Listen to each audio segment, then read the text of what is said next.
ამ ლექციაში მინდა ვილაპარაკო ტექნოლოგიურ პროგრესზე და იმ კავშირზე, რომელიც არსებობს ტექნოლოგიურ პროგრესსა და ბუნების შემეცნების პროცესს შორის და ჩვენ ნახავთ, რომ ეს კავშირი არ არის ტრივიალური.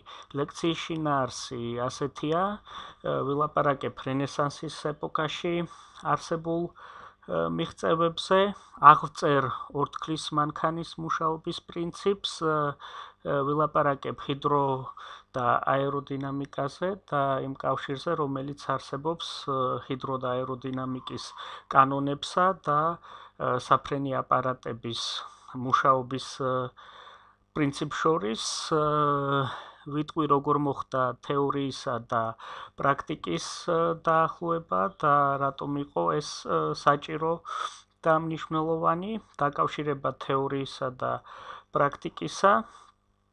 ასევე ვილაპარაკებ თერმოდინამიკაზე და იმაზე თუ როგორ მოხდა, ასე ვთქვათ, თერმოდინამიკის კანონების დადგენა ორთქლის მანქანის მუშაობის პრინციპის შესწავლისას, ასევე აღვწერ შიგა წვის ძრავის მუშაობას და გაგაცნობთ რამდენიმე ტიპის შიგა წვის ძრავას. ვილაპარაკებ რენესანსის შესახებ. ეს ეპოქა მოიცავს პერიოდს ჩვენ წელთაღრიცხვით მე-14-დან მე-17 საუკუნემდე დაახლოებით. თვითონ სიტყვა რენესანსი ნიშნავს აღორძინებას და იგულისხმება, რომ ამ ეპოქაში მოხდა იმ კულტურის და მათ შორის აზროვნების იმ კულტურის აღორძინება, რომელიც არსებობდა ძველ საბერძნეთში, ანტიკურ საბერძნეთში. ხო, ჩვენ ერთ-ერთ წინა ლექციაში ვილაპარაკეთ იმაზე, რომ ძველ საბერძნეთში ჩაისახა ფაქტიურად მეცნიერული აზროვნება, ბერძნებს ჰქონდათ მეცნიერული მიდგომა ბუნებაში მიმდინარე პროცესების შესწავლისადმი. ბერძენმა ფილოსოფოსებმა წარმოადგინეს საინტერესო მოდელები, რომლებიც აღწერდა ბუნებაში მიმდინარე პროცესებს. ასევე ძველ საბერძნეთში განვითარებული იყო მათემატიკის დარგები, გეომეტრია და ასევე, ასე ვთქვათ, საკმაოდ განვითარებული იყო კულტურა და ხელოვნება, ხო?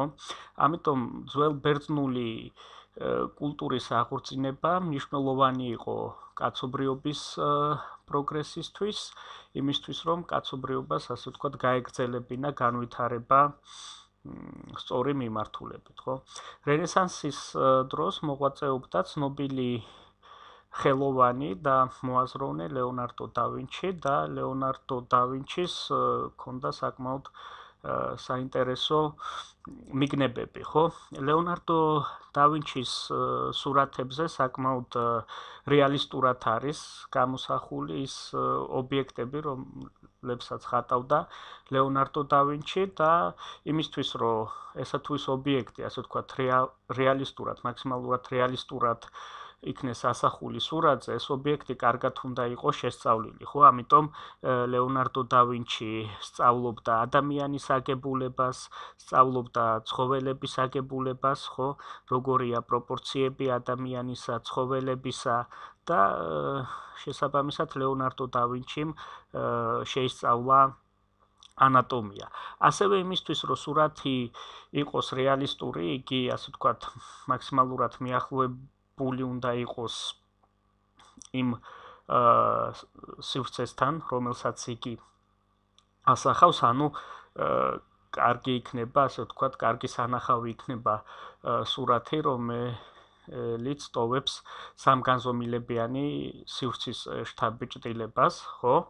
და იმისთვის, რომ სურათმა დატოვოს სამგანზომილებიანი სივრცის შთაბეჭდილება, ხო, საჭიროა სწორი პროპორციების დაცვა, ხო, სწორი პროპორციების დაცვა ამა თუ იმ ობიექტის დახატვისას და შესაბამისად ლეონარდო და ვინჩიმ შეისწავლა გეომეტრია და შეეძლო, ესე იგი, გეომეტრიული მოსაზრებებიდან გამომდინარე სწორი მათემატიკური პროპორციების შერჩევა დახატული ობიექტებისთვის, ისე რომ, ასე ვთქვათ, შესაძლებელი ყოფილიყო სურათის აღქმა ასე ვთქვათ, სამგანზომილებიანად, ხო, სურათზე გამოსახული ობიექტები გამოჩენილიყვნენ, ასე ვთქვათ, როგორც სამგანზომილებიანები, ხო? ასევე ლეონარდოს სახელს უკავშირდება სხვადასხვა გამოგონება, ხო, მან წარმოადგინა სხვადასხვა მექანიზმების მოდელები, ხო, ამ მექანიზმებს შორის იყო მაგალითად საფრენი აპარატი და თვითონ ის ფაქტი, რომ ლეონარდოს ჰქონდა გამოგონებები და სწორედ ხვდებოდა იმას, რა შეიძლება დაჭირდეს ადამიანს, ხო, ადამიანებს იმისათვის, რომ მათი ყოფა გაუმჯობესდეს, გახდეს უფრო კომფორტული, ეს ფაქტი ძალიან მნიშვნელოვანია, ხო, მიუხედავად იმისა, რომ ზოგიერთ მექანიზმს, რომელიც ლეონარდომ წარმოადგინა, შეიძლება არ ემუშავა, მაგრამ უკვე ფაქტი ამ გამოგონებებისა ძალიან მნიშვნელოვანია. ხო, რენესანსის ეპოქაში, ესე იგი, არსებობს სახელმწიფოები, ძლევამოსილი სახელმწიფოები, რომელთა ძლევამოსილებაც ეფუძნება სამხედრო ძლიერებას და ძლევამოსილების გავლენის შესანარჩუნებლად მნიშვნელოვანია, ასე ვთქვათ, სამხედრო უპირატესობის ქონა მოწინააღმდეგეზე, ხო? ამიტომ ვითარდება სამხედრო ტექნოლოგიები ძლიერ სახელმწიფოებში, გამოიგონეს დენთი, გამოიგონეს ცეცხლსასროლი იარაღი და ასევე ჩემი აზრით ძალიან საინტერესოა ის, რომ შეისწავლეს გასროლილი სხეულის მოძრაობა, ანუ კინემატიკა, ფაქტიურად შესწავლილი იყო ჭურვების მოძრაობა, ხო, დედამიწის მიზიდულობის გავლენით, არა? და აი ამ ბალისტიკის შესწავლა ხდებოდა ექსპერიმენტალურად და მაგალითად დადგენილი იყო, რომ ყველაზე შორს მიდის ჭურვი, რომელიც გასროლილია 45 გრადუსიანი კუთხით. ნუ ჭურვების მოძრაობის შესწავლა სამხედრო თვალსაზრისით ძალიან მნიშვნელოვანია, იმიტომ რომ თუ ვიცით როგორ მოძრაობს ჭურვი, შეიძლება ის გავისროლოთ ისე, რომ მაქსიმალური ზიანი მიაყენოს ამ ჭურმა მოწინააღმდეგეს. ერთ-ერთ წინა ლექციაში ჩვენ ვთქვით, რომ სხეულების მოძრაობას დედამიწის მიზიდულობის გავლენით სწავლობდა გალილეო გალილეი, რომელმაც დაადგინა, რომ მიუხედავად სხეულების მასებისა, სხეულები ვაკუუმში ერთი და იგივე დროში დავარდებიან დედამიწაზე, თუ ისინი იწყებენ ვარდნას ერთი და იგივე სიმაღლიდან და თუ ისინი იწყებენ მოძრაობას ერთნაირი საწყისი სიჩქარეებით. ხოლო აი ამ ექსპერიმენტატორების, ასე ვთქვათ, თეორიული ცოდნა არ იყო დიდი, ისინი, ასე ვთქვათ, ეფუძნებოდნენ არისტოტელეს მოსაზრებას სხეულთა მოძრაობის შესახებ, კერძოდ მათ მიაჩნდათ, რომ არისტოტელე მართალია, მაშინ როდესაც ამბობს, რომ მძიმე სხეული უფრო სწრაფად უნდა დაეცეს დედამიწის ზედაპირს, ვიდრე მსუბუქი სხეული, ხო? მიუხედავად იმისა, რომ თეორიული ცოდნა ამ ექსპერიმენტატორებისა არ იყო სრულყოფილი, ასე ვთქვათ, და ისინი ეყნობოდნენ მოდელს, თეორიულ მოდელს, რომელიც, ასე ვთქვათ, ზუსტად ვერ აღწერდა რეალობას, ხო? მიუხედავად ამისა, ექსპერიმენტების შედეგად მათ მიიღეს საკმაოდ საინტერესო შედეგები და შეიძლება ვივარაუდოთ, რომ მათ მიერ მიღებული ექსპერიმენტული შედეგები შეიძლება, ასე ვთქვათ, სასარგებლო ყოფილიყო იმ თეორიული მოდელის დასადგენად, რომელიც სწორად აღწერს გასროლილი სხეულის მოძრაობას დედამიწის მიზიდულობის გავლენით, ხო? რენესანსის ეპოქაში მოხდა ის, რომ წმინდა პეტრეს მოედანზე, ხო, ვატიკანში აღიმართა ეს ობელისკი წმინდა პეტრეს საპატივსაცემოდ და საინტერესოა, რომ ეს ობელისკი იდგა რომის სხვა მოედანზე, ერთ-ერთ მოედანზე და, ასე ვთქვათ, რომის პაპმა გადაწყვიტა, რომ ეს ობელისკი გადმოეტანათ წმინდა პეტრეს მოედანზე, მაგრამ იმ დროისთვის ეს ითვლებოდა ძალიან რთულად შესასრულებელ სამუშაოდ, სულ ცოტა რომ ვთქვათ და ბევრს მიაჩნდა, რომ შეუძლებელია ამ ობელისკის დემონტაჟი, ტრანსპორტირება და ხელახლა აღმართვა ისე, რომ ობელისკი არ დაზიანდეს. ანუ არ არსებობდა ტექნოლოგიები, რომლებიც უზრუნველყოფდნენ აი ამ ობელისკის დემონტაჟს, ტრანსპორტირებას და ხელახლა აღმართვას ისე, რომ ობელისკი არ დაზიანებულიყო, ხო?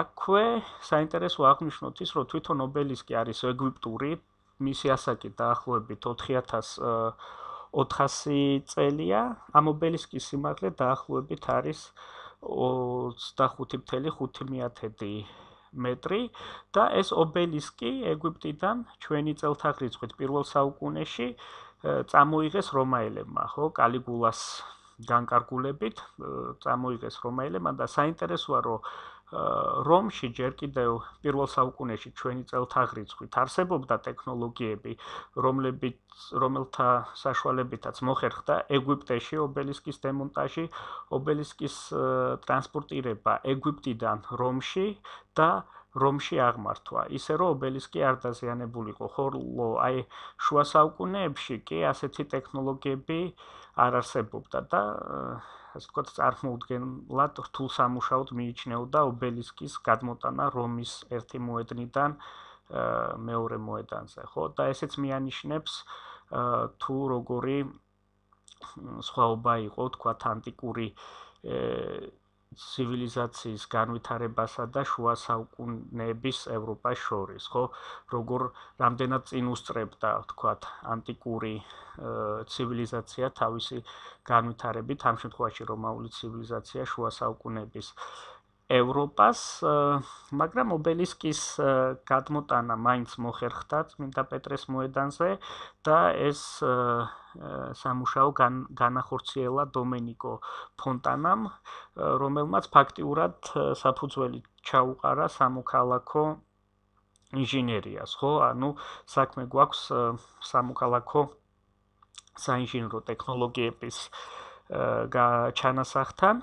დომენიკო ფონტანამ, ასე ვთქვათ, ჩაატარა სწორი გათვლები და წარმოადგინა სწორი სქემა იმისა, თუ როგორ შეიძლებოდა მომხდარიყო ობელისკის დემონტაჟი, ტრანსპორტირება და შემდეგ ხელახლა აღმართვა, ხო? და ამ საქმეში ჩართული იყო უამრავი ადამიანი, უამრავი გამწევი ძალა, ხო?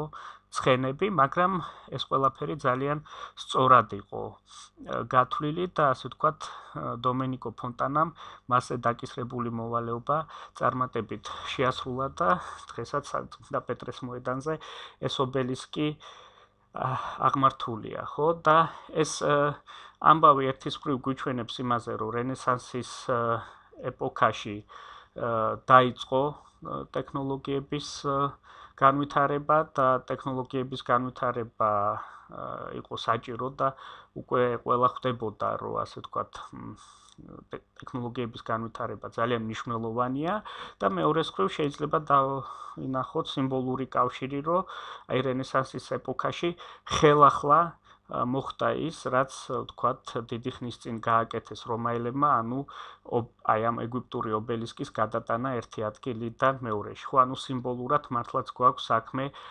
რომაული მიღწევების აღორძინებასთან, ხო, ანტიკურ სამყაროში არსებული მიღწევების აღორძინებასთან, ხო? ჩვენ კი ვთქვით, რომ ასე ვთქვათ, აღორძინება გულისხმობს ძველი ბერძნული კულტურის აღორძინებას, მაგრამ ანტიკურ სამყაროში ასევე განვითარებული ცივილიზაცია იყო რომი, რომელიც ფაქტურად განვითარდა ძველ ბერძნული ცივილიზაციის დაღმასვლის შემდეგ და რომაელებმა რაღაც აიღეს, ასე ვთქვათ, ძველი ბერძნებისგან, ასე რომ ვთქვათ, ანუ ეს არ იყო მთლად ერთმანეთის მიმართ მთლად უწყო ცივილიზაციები, ხო?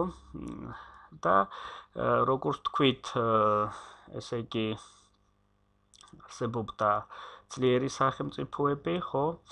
რომლებიც უფრო და უფრო ძლევამოსილები ხდებოდნენ სამხედრო უპირატესობის ხარჯზე სხვებთან შედარებით, იზრდებოდა მათი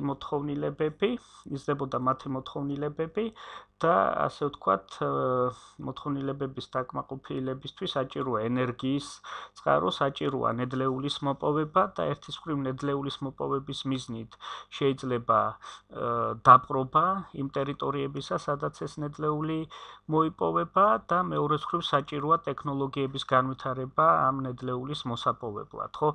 მაგალითად, თავიდან მოიპოვებ ნედლეულად ენერგიის წყაროდ ხმარობდნენ ხის მასალას, მაგრამ ეს არ არის საკმარისი, იმიტომ რომ ხის მასალის ეფექტურობა არ არის დიდი და გარდა იმისა, ხეების გაჩეხვაც დაკავშირებულია პრობლემებთან, ამიტომ უნდა განვითარებულიყო ტექნოლოგიები, რომლებიც საშუალებას მისცემდნენ ადამიანებს ნედლეული მოეპოვებინათ მიწიდან, ხო, უნდა აშენებულიყო მაღაროები, იმისთვის რომ მაღაროებში მუშაობა ყოფილიყო შესაძლებელი, მაღაროებში უნდა ყოფილიყო ვენტილაცია, ხო, რომ ადამიანებს უბრალოდ ეს უნდქათ და ასევე საჭირო იყო მაღაროდან ამ ნედლეულის ამოსატანად გარკვეული მექანიზმების შექმნა და მაღაროებიდან წყლის ამოტუმფვა, რომ მაღაროში შესაძლებელი ყოფილიყო ჩასვლა და ასე ვთქვათ, იქ მუშაობა ნედლეულის მოსაპოვებლად, ხო, ანუ სახელმწიფოს განვითარებისთვის, გარდა სამხედრო ძლევამოსილებისა, გაძლიერებისთვის, გარდა სამხედრო ძლევამოსილებისა, საჭიროა ტექნოლოგიური პროგრესიც. იტალიაში მოღვაწეობდა მეცნიერი ევანჯელისტა ტორიჩელი, რომლის სახელსაც უკავშირდება ატმოსფერული წნევის გაზომვა და ატმოსფერული წნევის გამზომი ხელსაწყოს ბარომეტრის შექმნა. ევანჯელისტა ტორიჩელიმ ატმოსფერული წნევა გაზომა ვერცხლის წყლის სვეტის საშუალებით. ეს არის, ასე ვთქვათ, დემონსტრირება ტორიჩელის ცდისა. მილში თუ ჩავასხავთ ვერცხლის წყალს, შემდეგ თუ ამ მილს ფრთხილად ამოვატრიალებთ და ჩავდებთ ვერცხლისწყლიან ჭურჭელში, დავინახავთ, რომ ვერცხლის წყლის ნაწილი გადმოვა, ხოლო რაღაც სიმაღლის სვეტი დარჩება, ხო?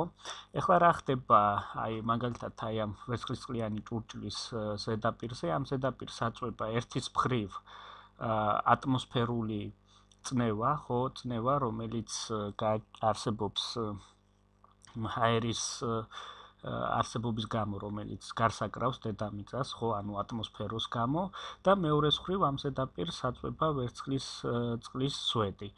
და ვერცხლის წყლის სვეტი იქნება იმ სიმაღლის, რომ ამ სიმაღლის ვერცხლის წყლის სვეტის მიერ შექმნილმა წნევამ გააწონასწოროს ატმოსფერული წნევა. ხო, და ნორმალურ პირობებში, ესე იგი, ატმოსფერული წნევა არის ისეთი, რომელსაც გააწონასწორებს 760 მმ სიმაღლის ვერცხლის წყლის სვეტი, ხო? და იგივე სქემატურად, რაც ვილაპარაკეთ, ნაჩვენებია ამ ნახაზე, რომ ჭურჭელს ერთის მხრივ აწვება ატმოსფეროს სვეტი, ანუ ჭურჭლის ზედაპირზე წარმოიქმნება ერთის მხრივ ატმოსფერული წნევა და მეორეს მხრივ ვერცხლის წყლის სვეტის მიერ შექმნილი წნევა.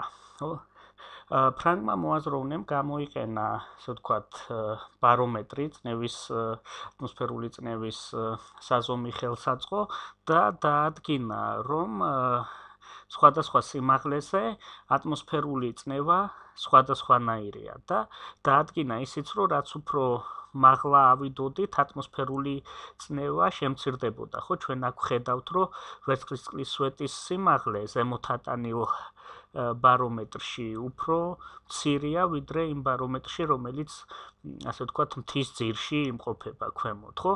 და აი ვხედავთ, რომ რაც უფრო მაღლა ავდივართ, ვერცხლის წყლის სვეტის სიმაღლე კლებულობს, ხო? ანუ ბლეს პასკალმა დაადგინა ის, რომ ატმოსფერული წნევა სხვადასხვა სიმაღლეზე სხვადასხვანაირია და რომ სიმაღლის ზრდასთან ერთად ატმოსფერული წნევა, ასე ვთქვათ, კლებულობს, ხო?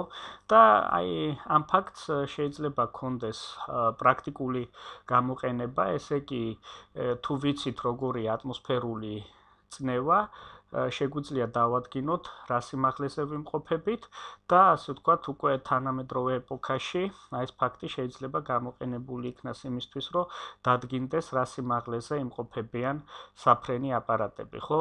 ვთქვათ, თუ საფრენ აპარატში გვექნება ბარომეტრი და გვეცოდინება როგორ იცვლება წნევა სიმაღლის მიხედვით და გვეცოდინება ბარომეტრის ჩვენება საფრენ აპარატში, შეიძლება დავადგინოთ როგორია ასე ვთქვათ, ის სიმაღლე, რომელზეც იმყოფება საფრენი აპარატი, ხო? ასევე ბარომეტრს შეიძლება გქონდეს გამოყენება კლიმატური პირობების დასადგენად, მაგალითად, ცნობილია, რომ ვთქვათ, მაღალი წნევის არეს შეესაბამება შედარებით უღრუბლო და თბილი ამინდი, აი ჩვენ ხედავთ, რომ ბარომეტრის ჩვენება იზრდება, ხო, წნევა იზრდება და ღრუბლიანობა კლებულობს და ასე ვთქვათ, ამინდი უფრო მზიანია და მაღალი ტემპერატურის. ხოლო როდესაც ბარომეტრის ჩვენება მცირდება, ანუ ატმოსფერული წნევა მცირდება, ხო? მაშინ ამინდი ხდება უფრო ღრუბლიანი და შესაბამისად შეიძლება იყოს ნალექი, ხო? ანუ ამ შემთხვევაშიც ბარომეტრს აქვს პრაქტიკული დანიშნულება და ასე ვთქვათ, ატმოსფერული წნევის შესწავლას შეიძლება გქონდეს პრაქტიკული გამოყენება. ბლეს პასკალმა ასევე დაადგინა, რომ სითხეებსა და აირებში ყველა წერტილში წნევა ერთნაირად ვრცელდება, ხო? მაგალითად, თუ წნევა გავზარდეთ სითხის ან აირის რომელიმე წერტილში, იგივენაირად გაიზრდება წნევა ამ სითხის ან აირის სხვა წერტილებში, ხო? და ამ მიგნებასაც აქვს პრაქტიკული დანიშნულება, კერძოდ ამ პრინციპზეა დამყარებული ჰიდრავლიკური წნეხის მუშაობა, ხო? აი აქ არის ნაჩვენები ჰიდრავლიკური წნეხი. აქ ჩვენ გვაქვს ზიარჭურჭელის მაგვარი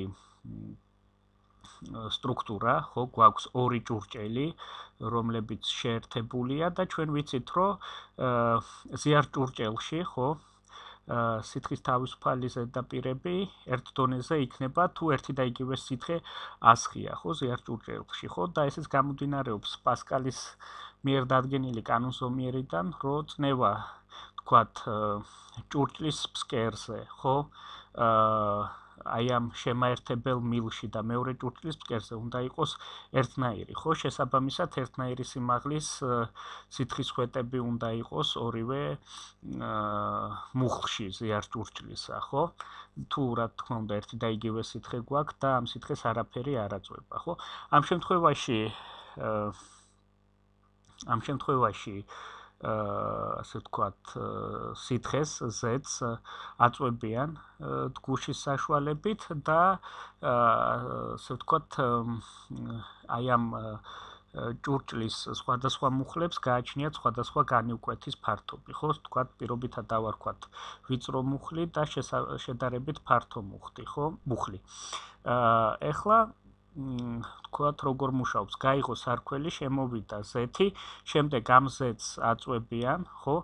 დაწოლის წერტილში, დაწოლისას წნევა თანაბრად უნდა გადაეცეს სითხის სხვადასხვა წერტილს, ანუ რა წნევაც წარმოიქმნება აი ამ მუხლის ფსკერზე, იგივე წნევა უნდა წარმოიქმნას, ვთქვათ, მათ შემაერთებელ მილში და იგივე წნევა უნდა წარმოიქმნას შესაბამისად მეორე მუხლში, ხო? ერთის მხრივ პირველ მუხლში არსებული წნევა გამრავლებული ამ მუხლის განივკვეთის ფართობზე არის ის ძალა, რა ძალითაც ვაწვევით და მეორე შემთხვევაში აი ეს წნევა გამრავლებული ფართო მუხლის განივკვეთის ფართობზე არის ის ძალა, რა ძალითაც აი ეს ზეთი აწვება მეორე დგუშს, ხო? რადგან წნევები ერთნაირია და ფართობები განსხვავებული, ესე იგი, თუ ჩვენ ვაწვევით მცირე ძალით, ხო? ეს სითხე შეიძლება მეორე დგუშს დააწვეს დიდი ძალით, იმის გამო რომ წნევა ერთნაირია ორივე მხარეს, ერთ შემთხვევაში ჩვენი დაწოლის ძალა არის წნევა გამრავლებული პატარა ფართობზე, მეორე მუხლში კი ძალა, რომლითაც სითხე მოქმედებს გუშზე, არის წნევა გამრავლებული დიდ ფართობზე და შესაბამისად ჩვენ ვიგებთ ძალაში, ხო, ასე ვთქვათ, მცირე ძალის მოდებით შეიძლება დავაბალანსოთ შედარებით დიდი ძალა. ხო, სამაგეროდ ჩვენ ვხედავთ, რომ პატარა გუში დიდ გუშთან შედარებით უფრო დიდ მანძილს გადის, ხო? ესე იგი დიდი გუში რო ავწიოთ რაღაც სიმაღლეზე, უნდა რამდენჯერმე ავწიოთ და ჩავწიოთ პატარა გუში, ხო? ასე ვთქვათ, ძალაში ვიგებთ, მაგრამ მანძილში ვაგებთ და ჰიდრავლიკური წნეხის მუშაობის პრინციპს ეფუძნება აი ამ ხელსაწყოს მუშაობა, რომლის საშუალებითაც ადამიანს შეუძლია აწიოს მანქანა. ხო, აქ გვაქვს ვიწროდ გუში, აქ გვაქვს ფართოდ გუში, რომელსაც ეყრდნობა მანქანა ასე პირობითა და მცირე ძალის მოდების შემთხვევაშიც კი შეიძლება ავწიოთ მანქანა. და აი ჰიდრავლიკური წნეხის პრინციპს ეფუძნება სხვადასხვა მექანიზმების მუშაობა, მაგალითად სამშენებლო ამწეების და აი ამ მექანიზმის, რომელიც ნაჩვენებია, ხო, შედარებით, ასე ვთქვათ, მცირე ძალის მოდების საშუალებით შეიძლება ავამოძრაოთ საკმაოდ, ასე ვთქვათ, დიდი კონსტრუქცია. ხო, ამ შემთხვევაში აი სითხეებში და აირებში წნევის გავრცელების შესწავლას აქვს პრაქტიკული გამოყენება. ხო და გერმანელი ექსპერიმენტატორი იყო ოტო ფონ გერიკე, რომელიც ცდილობდა შეესწავლა ვაკუუმი და ასევე ატმოსფერული წნევის მახასიათებლები და ოტო ფონ გერიკემ, ასე ვთქვათ, ვაკუუმისა და ატმოსფერული წნევის საშუალებით მოახერხა ისეთი მექანიზმის შექმნა, რომელიც, ასე ვთქვათ, შეასრულებდა მუშაობას, ხო? აი ეს მექანიზმი ასეთია, გვაქვს ცილინდრი, ცილინდრში მოთავსებულია გუში, ხო? და აი ამ ცილინდრის ზედაპირი ღია, შესაბამისად გუშს ზემოდან აწვება ატმოსფერული წნევა და ქვემოდან, გუშის ქვემოდან არის ჰაერი, ხო, ამ ჰაერის გამოტუმბვა ხდება ვაკუუმის შექმნა, შესაბამისად ატმოსფერული წნევა აჭარბებს იმ წნევას, რომელიც გუშის ქვემოთ არის და გუში იწყებს მოძრაობას ატმოსფერული წნევის გავლენით და გუშის მოძრაობის შედეგად შესაძლებელია ტვირთების აწევა, ანუ მუშაობის შესრულება და ეს ვნახოთ ამის ილუსტრირება, ესე იგი როგორც ვთქვით, აი ამ ხელსაწყოს საშუალებით ხდება ცილინდრში ვაკუუმის შექმნა, ანუ ჰაერის გამოტუმბვა, ატმოსფერული წნევა აჭარბებს გუშის ქვემოთ არსებულ წნევას, გუში მოძრაობს და შეიძლება, ასე ვთქვათ, ატმოსფერული წნევის ხარჯზე მუშაობის შესრულება. ესე იგი, გვაქვს მექანიზმი, რომელიც წნევათა სხვაობის შემთხვევაში შეგვისრულებდა მუშაობას. ანუ პრინციპში თუ ამ მექანიზმს დავხვეწთ, შეიძლება შევქმნათ ძრავა, ხო? ანუ წნევათა სხვაობის გამო წარმოვქმნათ მექანიკური მოძრაობა და თანაც ისეთი მექანიზმი შევქმნათ, რომელიც, ასე ვთქვათ, შეასრულებს მუშაობას, ხო? ანუ აი ამ, ასე ვთქვათ, ბუნების შესწავლას შეიძლება კონდეს პრაქტიკული გამოყენება, ხო? და აი აქ არის სხვადასხვა სახის ორთქლის მანქანა, რომელთა მუშაობის პრინციპზეც ვილაპარაკებ. პირველი ორთქლის მანქანა შექმნა თომას ნიუკომენმა, ხო? და ნიუკომენის ორთქლის მანქანა გამოიყენებოდა იმისთვის, რომ მაღაროებიდან ამოეტუმბათ წყალი. და ახლა ვნახოთ, როგორ მუშაობს ნიუკომენის ორთქლის მანქანა. ხო, ნიუკომენმა იცოდა, რომ თქვათ აირის გაცხელებისას აირის წნევა იზრდება და აირის გაცივებისას აირის წნევა კლებულობს და, ну, ვთქვათ, ეს არის ძირითადი პრინციპი, რომლის გამოყენებითაც ხდება ორთქლის მანქანის ამუშავება. აი, ესე კი სიტუაცია ესეთია. აქ გვაქვს სითბოს წყარო, რომელიც აცხელებს ორთქლს წყლის, ორთქლს გაცხელებისას წნევა მატულობს, ორთქლი აწევს ტგუშს, მაგრამ ასე ვთქვათ, მოძრაობა რომ იყოს პერიოდული, საჭიროა ორთქლის გაცივება, რათა ტგუში დაუბრუნდეს საწყის მდგომარეობას და მართლაც ეს ხდება, ასე ვთქვათ, იღება ეს სარქველი, საიდანაც შედის ცივი წყალი, ორთქლი ცივდება, წნევა კლებულობს და ტგუში ჩამოდის ქვევით, ხო? შემდეგ ეს სარქველი იკეტება, სამაგიეროდ იხსნება სარქველი, რომლის მეშვეობითაც შეკუმშვისას ორთქლის შეკუმშვისას მიღებული კონდენსირებული წყალი გადაედინება ჭურჭელში. შემდეგ პროცესი მეორდება, ესე იგი, აი, ორთქლი კვლავ გაცხელდება, ეს სარქველი გაიღება, ეს ორთქლი აწევს ტგუშს, ხო, აი, ხელახლა ნახოთ, ორთქლი გაცხელდა, სარქველი გაიღო, დიდი წნევის ორთქლმა აწია ტგუში, ხო, შემდეგ ტგუში როცა მივიდა მაქსიმალურ სიმაღლემდე, გაიღო მეორე სარქველი, პირველი სარქველი დაიკეტა, ორთქლი გაცივდა, ტგუშმა დაიწყო ჩამოსვლა, იმიტომ რომ გაცივებისას ორთქლის წნევა შემცირდა, შემდეგ მოხდა ორთქლის კონდენსირება, ანუ წყლად ქცევა და წყლად ქცეული ორთქლი, ასე ვთქვათ, გადაედინება ჭურჭელში, ხო, აი ამ სარქველის გაღების შემდეგ. ტომას ნიუკომენის ორთქლის მანქანა ხშირად ფუჭდებოდა ხოლმე და ის, ასე ვთქვათ, გაფუჭებული ორთქლის მანქანები შესაკეთებლად მიჰქონდათ ჯეიმს ვატთან, რომელიც იყო მექანიკოსი, ასე ვთქვათ, უბრალო მექანიკოსი, რომელსაც არ ჰქონდა თეორიული ცოდნა და ვატმა დაიწყო, ასე ვთქვათ, ორთქლის მანქანის მუშაობის პრინციპის შესწავლა და, ასე ვთქვათ,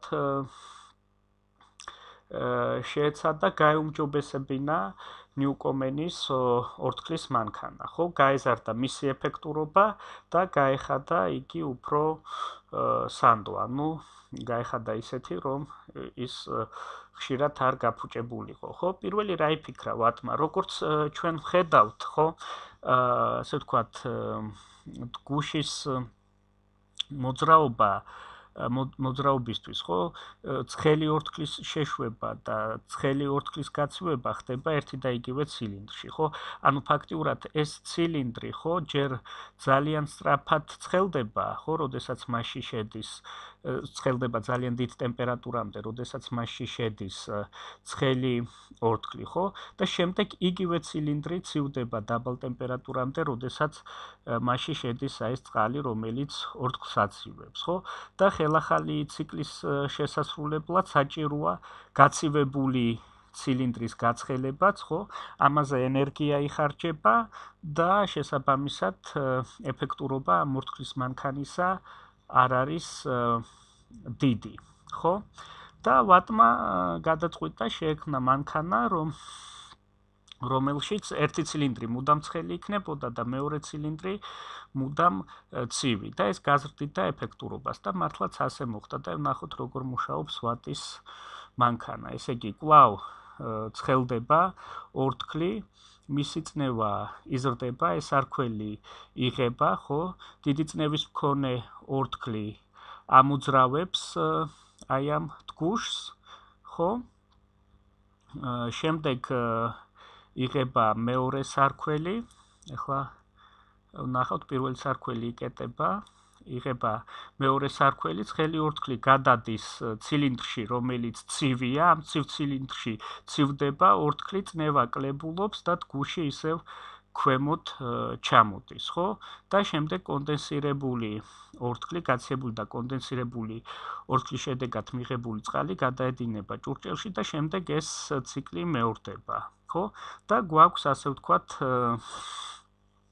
ორთქლის ძრავა, რომელიც უფრო ეფექტურია ვიდრე ნიუკომენის ძრავა და აი ამ გუშის მოძრაობა შეიძლება გარდაიქმნას სხვა მექანიზმის, ასე ვთქვათ, მოძრაობად, ხო? და ასე ვთქვათ, გაუმჯობესებული ორთქლის მანქანაც ისევე როგორც ნიუკომენის ორთქლის მანქანა გამოიყენებოდა მაღაროებიდან წყლის ამოსატუმბად. ვატმა გადაწყვიტა დაეხვეწა თავისივე გაუმჯობესებული ორთქლის მანქანა, გაეზარდა მისი ეფექტურობა და ასე ვთქვათ შექმნა ეგრეთ წოდებული ორმაგი მოქმედების ორთქლის მანქანა, აი აქ ხედავთ როგორ მუშაობს ეს ორთქლის მანქანა. კვლავ, ესე იგი, გვაქვს ენერგიის წყარო, რომელიც აცხელებს ორთქლს, ხო, ცხელი ორთქლი შემოდის აი ცილინდრის უკვე ზედა ნაწილში, აწვება დიდი წნევით დგუშს და ამოძრავებს დგუშს ქვევით, ხო? ჩამოიყვანს ბოლომდე და შემდეგ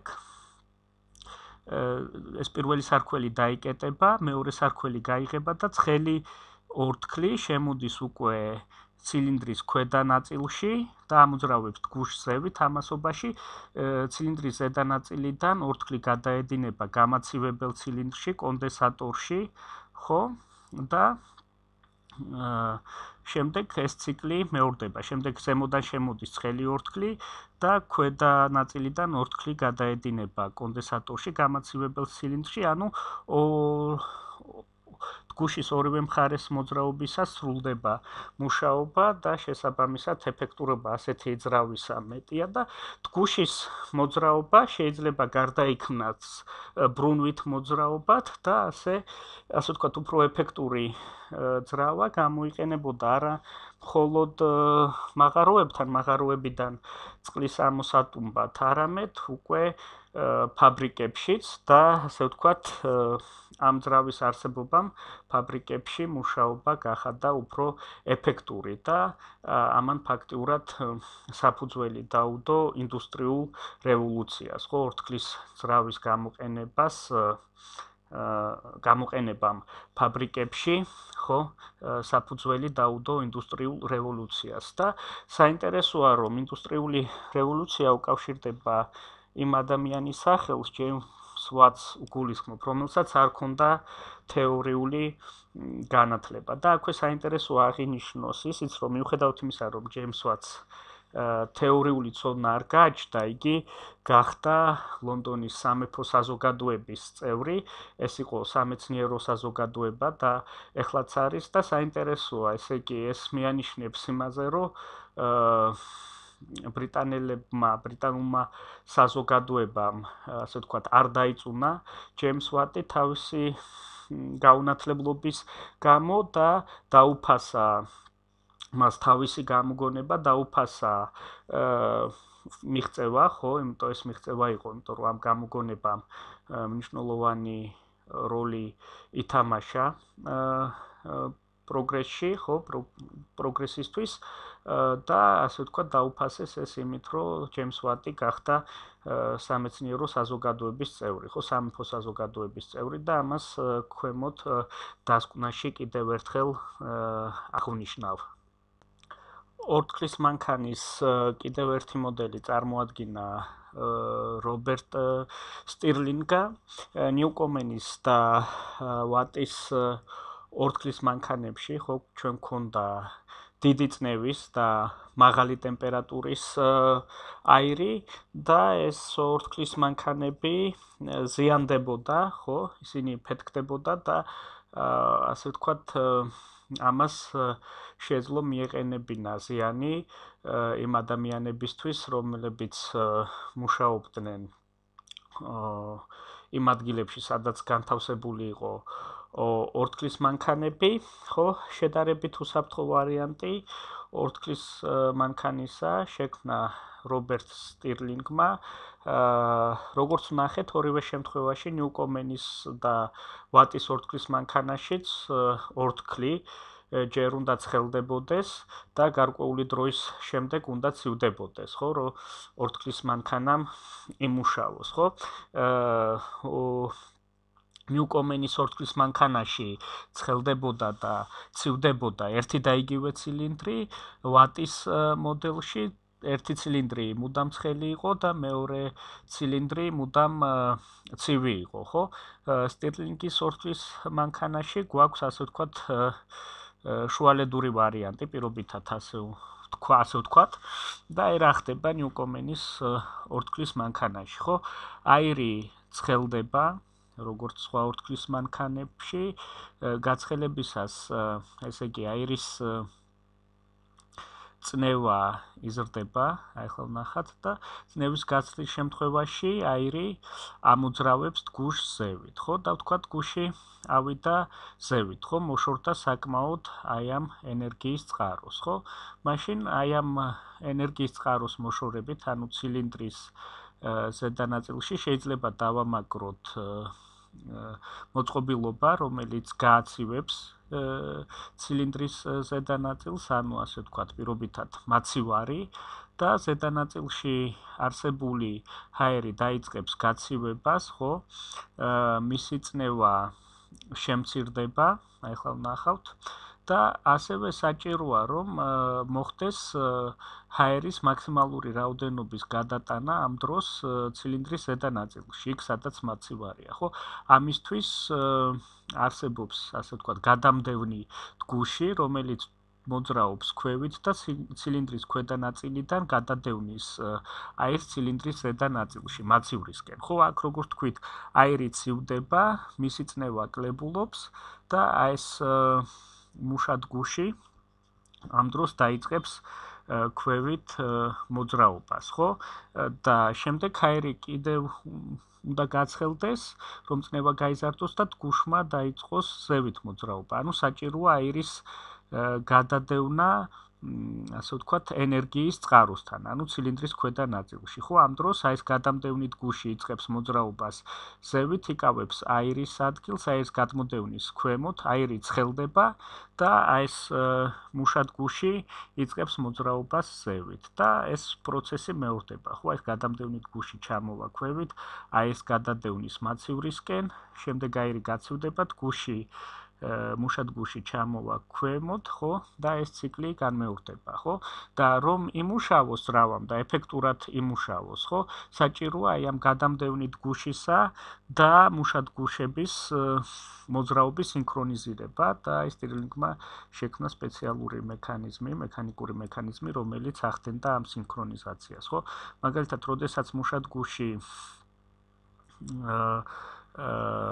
ქვევით ჩამოდის, აი ეს გადამდევნით გუშია გაჩერებული, ხო, როდესაც მუშად გუში ადის ზევით, გადამდევნი გუში არის გაჩერებული, ხო, როდესაც აი ეს მუშად გუში მიაღწევს მაქსიმალურ სიმაღლეს, გადამდევნით გუში ამოძრავდება ქვემოთ, გადადევნის აირს ცილინდრის ზედა ნაწილში, მაცივარში, შემდეგ ჩერდება გადამდევნი გუში და მოძრაობას იწყებს მუშად გუში, ხო?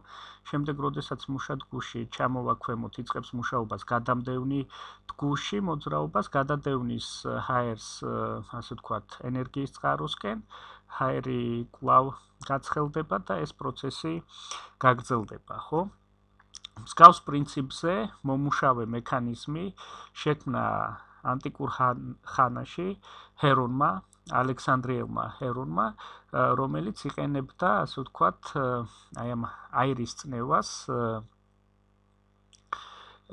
იმისთვის, რომ, ასე ვთქვათ, მოეტყუებინა მორწმუნეები, დაეჯერებინა ისინი იმაში, რომ რიტუალურ ცეცხლს გააჩნია ღვთიური ძალა და როდესაც მორწმუნე რიტუალურ ცეცხლს ანთებს, ღმერთებს ეს მოსწონთ და ეკლესიის ტაძრის კარები იღება, ხოლო როდესაც რიტუალური ცეცხლი ქრება, ტაძრის კარები იკეტება და ვნახოთ ეს ჰერონის მექანიზმი როგორ მუშაობდა, ხო? აი გვაქვს რიტუალური ცეცხლი, რომლის ქვემოთაც ჭურჭელია და რომელშიც არის აირი და წყალი, ცეცხლის ანთებისას აირი ცხელდება, შესაბამისად მისი წნევა იზრდება, ეს აირი აწვება წყალს და გადადევნის ამ წყალს, ასე ვთქვათ, აი ამ რგვალი ჭურჭლიდან ცილინდრულ ჭურჭელში, ხო? თავიდან ცილინდრულ ჭურჭელს აწონასწორებს ეს ტვირთი, ხო? როდესაც მოხდება წყლის გადადევნა, ცილინდრული ჭურჭელი მძიმდება, შესაბამისად, თუ ის თავიდან გაწონასწორებული იყო ტვირთით, დამძიმებული ჭურჭლის მასა გადააჭარბებს ტვირთვის მასას და ჭურჭელი ამოძრავდება, ხო? როდესაც ჭურჭელი ამოძრავდება, ტაძრის კარები იღება, ხო? ანუ ცეცხლის ანთების შემთხვევაში ტაძრის კარები იღება. როდესაც ცეცხლი ქრება, აირი ცივდება. შესაბამისად, მისი წნევა კლებულობს, ხო? იგი აღარ აწვება წყალს და წყალი ცილინდრული ჭურჭლიდან უკან გადმოედინება ამ რგვალ ჭურჭელში. როდესაც წყალი გადმოედინება, ცილინდრული ჭურჭელი სუბუქდება, შესაბამისად ეს ტვირთი იწყებს მოძრაობას და ამ დროს კარები იკეტება, ხო? ну ესეც კიდევ ერთი მაგალითია იმისა, რომ ასე ვთქვათ, მექანიკური მექანიზმებიც განვითარებული იყო, ასე ვთქვათ, ანტიკურ სამყაროში და ასე ვთქვათ, ბერძნებს შეეძლოთ ბუნებაში დაკვირვებული კანონზომიერებების გამოყენება, ასე ვთქვათ, პრაქტიკული მიზნებისთვის. ხო? აქ ვილაპარაკებ ჰიდრო და აეროდინამიკაზე. ჰიდროდინამიკის კანონები შეისწავლა დანიელ ბერნულიმ, მან შეისწავლა სითხის მოძრაობა, მაგალითად მან დაადგინა როგორ არის გახვეტილი ჭურჭლიდან სითხის გადმოსვლის სიჩქარე დამოკიდებული სითხის იმ სვეტის სიმაღლეზე, რომელიც ნახვეტის ზემოთ არის, ხო?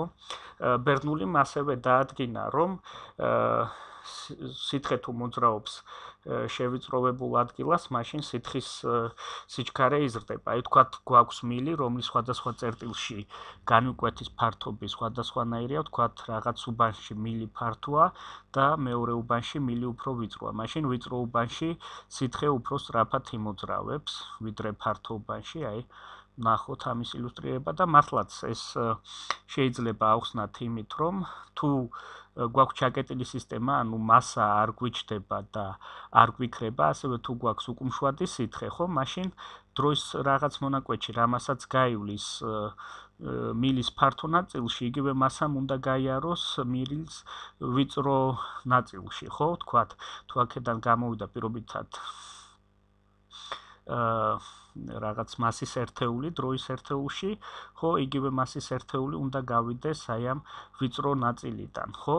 და რადგან ფართობები სხვადასხვანაირია, ხო, ამიტომ სითხე უნდა აჩქარდეს ვიწრო ნაწილში, რომ ასე ვთქვათ, მასის ბალანსი იქნას დაცული, ხო? ბერნულიმ ასევე დაადგინა, რომ სითხის ნაწილში, სადაც სითხე სწრაფად მოძრაობს, სითხის სტატიკური წნევა მცირეა იმ ნაწილთან შედარებით, სადაც სითხე ნელა მოძრაობს, ხო? აქ არის აი ამ ცდის ილუსტრაცია, თუ მილში ყველა წერტილში სითხე ერთნაირად მოძრაობს, მის ყველა წერტილში სტატიკური წნევა იქნება ერთნაირი, ხო? და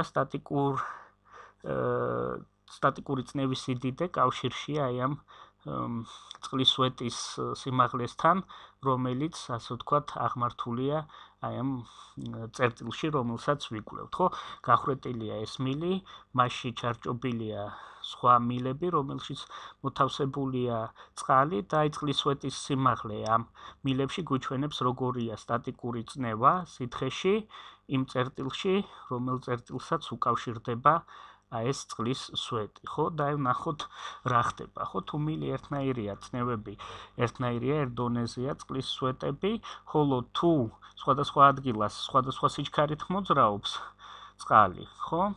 აი იმ უბანში, სადაც წყალი მოძრაობს დიდი სიჩქარით და ჩვენ ვთქვით, რომ ბერნულიმ დაადგინა, რომ შევიწროებულ უბანში წყალი უფრო დიდი სიჩქარით მოძრაობს, ვიდრე შედარებით ფართო უბანში, აი ეს წყლის სვეტის სიმაღლე ეცემა, ანუ ეცემა სტატიკური წნევა აი ამ უბანში, ხო? და ეს ბერნულის მიერ დადგენილი კანონზომიერებები შეიძლება დაედოს, ასე ვთქვათ, საფუძვლად სხვადასხვა ხელსაწყოს და სხვადასხვა აპარატის მუშაობას, ხო? აი ჩვენ აქ შეიძლება ვნახოთ ეგრეთ წოდებული პულვერიზატორი, ხო? აი აქ აი ამ მილში ხდება ჰაერის შეშვება დიდი სიჩქარით, ხო? აი ვხედავთ და ჩვენ ვთქვით, რომ თუ სიჩქარე დიდია, ხო?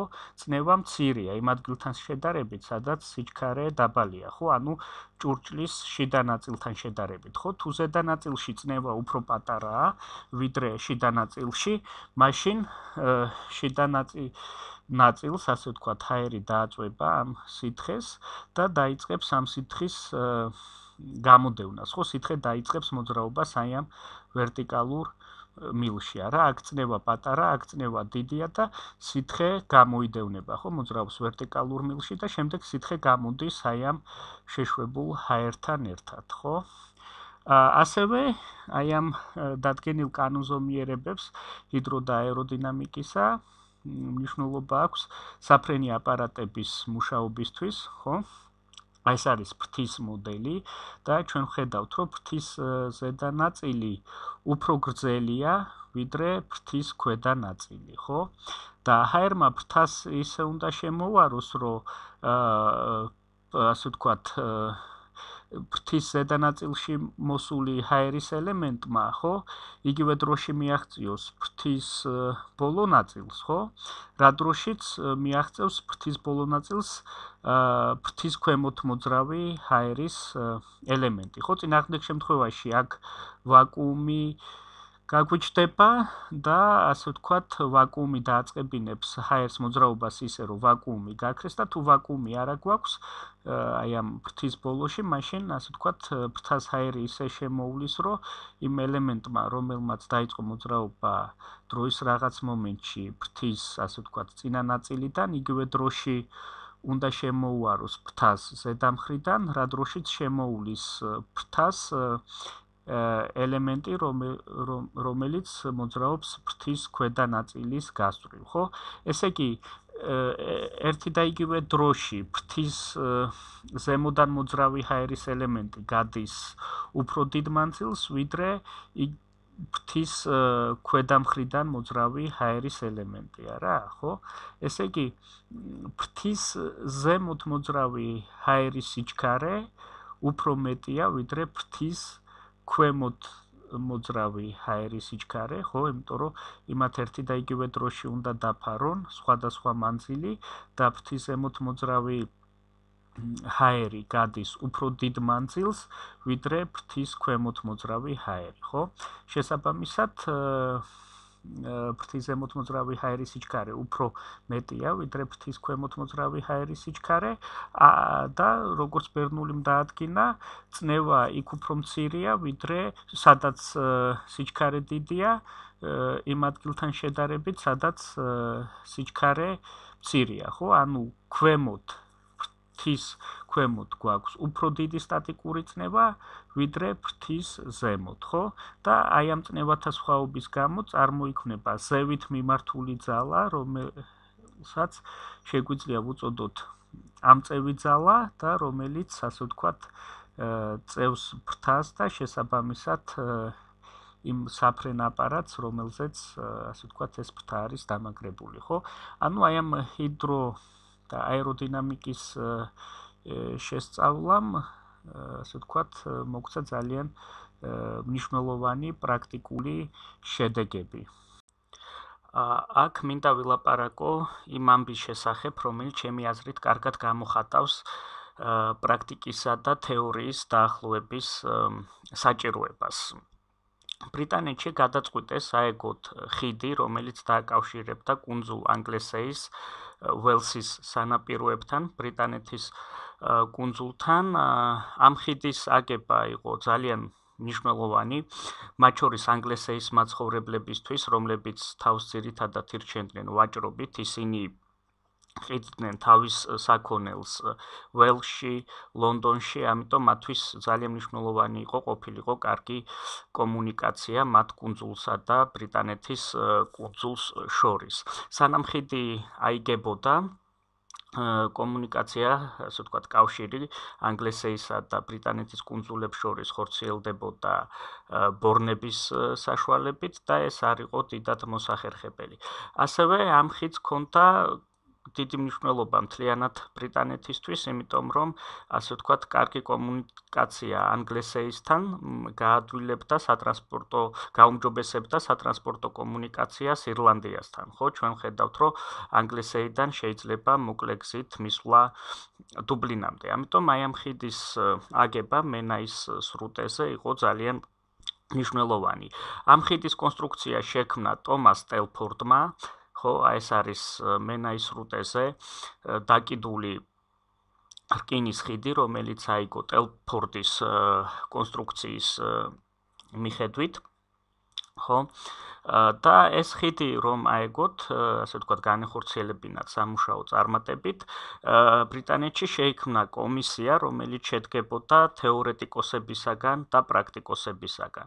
და აღმოჩნდა, რომ იმ დროისთვის არ არსებობდნენ სპეციალისტები, რომლებიც ერთდროულად კარგად ერკვეოდნენ პრაქტიკაში, ხო, ჰქონდათ პრაქტიკული სამუშაოების განხორციელების გამოცდილება და ასევე ჰქონდათ თეორიული ცოდნა, ხო? და ამ კომისიის მუშაობა აღმოჩნდა უნაყოფო თავიდან, იმიტომ რომ ესე იგი თეორეტიკოსებს არ ჰქონდათ საკმარისი პრაქტიკული გამოცდილება, მათ არ ჰქონდათ გამოცდილება იმისა, თუ როგორ შეიძლება თეორიული ცოდნა, ხო, თეორიული ცოდნა კანონებისა გამოყენებული იქნას პრაქტიკაში და პრაქტიკოსებს არ ჰქონდათ საკმარისი თეორიული განათლება იმისთვის, რომ სამუშაო წარმატებით შეესრულებინათ, ხო? და ასე ვთქვათ, ამ კომისიის მუშაობა მაჩვენა ის, რომ საჭიროა, ასე ვთქვათ, განვითარდეს ასე ვთქვათ, პრაქტიკული გამოყენებითი მეცნიერებები, ხო, განვითარდეს ინჟინერია, ხომ, საჭირო იყო ასე ვთქვათ, შექმნა დაწერა ისეთი სახელმძღვანელოებისა, რომლებიც ასე ვთქვათ, გადმოსცემდნენ ცოდნას იმის შესახებ, თუ როგორ შეიძლება თეორიული ცოდნა ბუნების პრინციპების შესახებ გამოყენებულ იქნას პრაქტიკაში და ასევე მნიშვნელოვანი იყო, რომ ადამიანებს, რომლებიც პრაქტიკული სამუშაოთი იყვნენ დაკავებულები, ჰქონოდათ შესაბამისი თეორიული ცოდნა, რათა ასე ვთქვათ, ეფექტურად განეხორციელებინათ თავისი სამუშაო. ხო, და ეს არის, ასე ვთქვათ, კარგი მაგალითი იმისა, რომ უნდა მოხდეს თეორიისა და პრაქტიკის დაახლოება.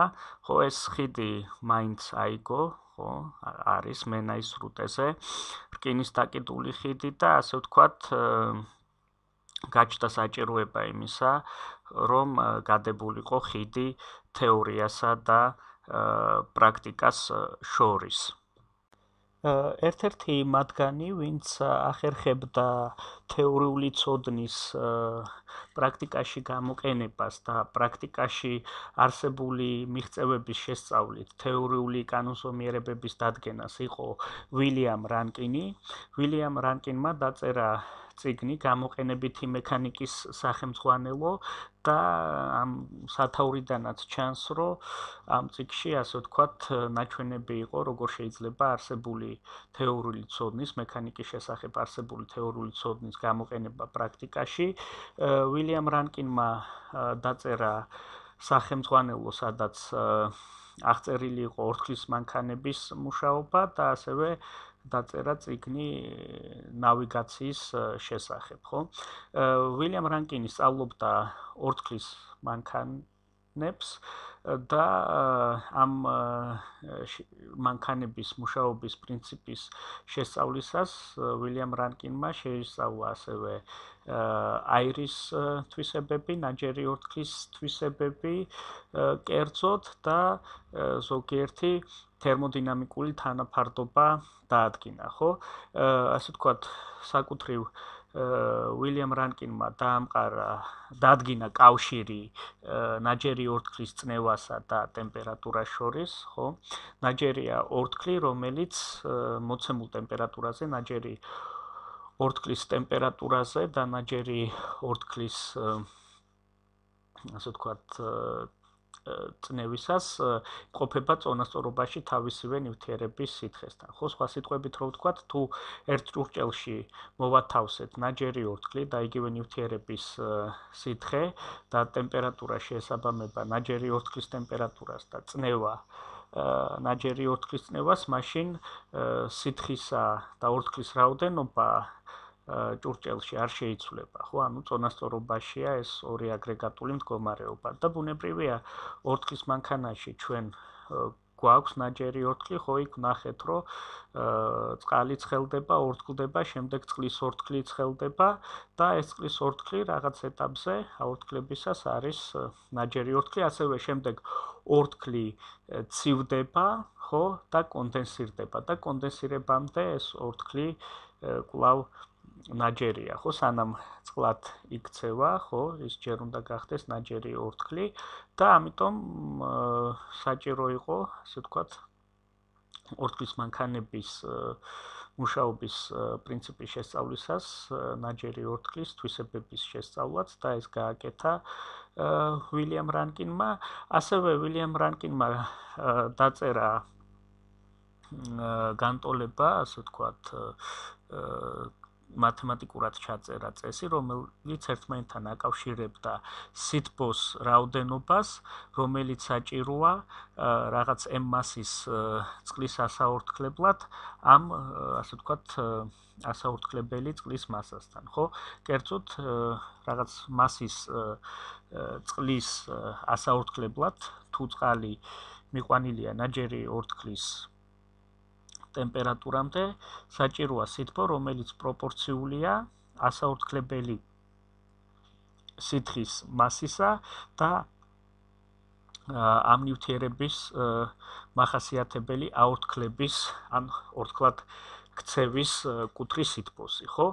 სხვადასხვა ნივთიერებას აი ეს ორთქლად ქცევის კუთხის სითბო სხვადასხვა ექნებოდა და აქედან ჩანს, რომ ნაჯერი ორთქლის ტემპერატურაზე მიყვანილი სითხის აორთქლებისას, ხო, ამ სითხის ტემპერატურა არ იცვლება, ხო, მთელი გადაცემული სითბო ხმარდება აორთქლებას, ხო, ესეც მნიშვნელოვანი, ასე ვთქვათ, თერმოდინამიკული კანონზომიერება და როგორც ვთქვით, ესე ვთქვათ, ორთქლის ძრავებში გვაქვს აირი, რომელიც ამოძრავებს დგურს, ხო, სხვადასხვა ტემპერატურაზე ეს აირი სხვადასხვანაირად იქცევა და საჭირო იყო დადგენა, როგორ არის დამოკიდებული აირის წნევა, ვთქვათ, ამ აირის ტემპერატურაზე და რანკინმა დაადგინა, რომ აირის წნევა პროპორციულია აირის ტემპერატურისა და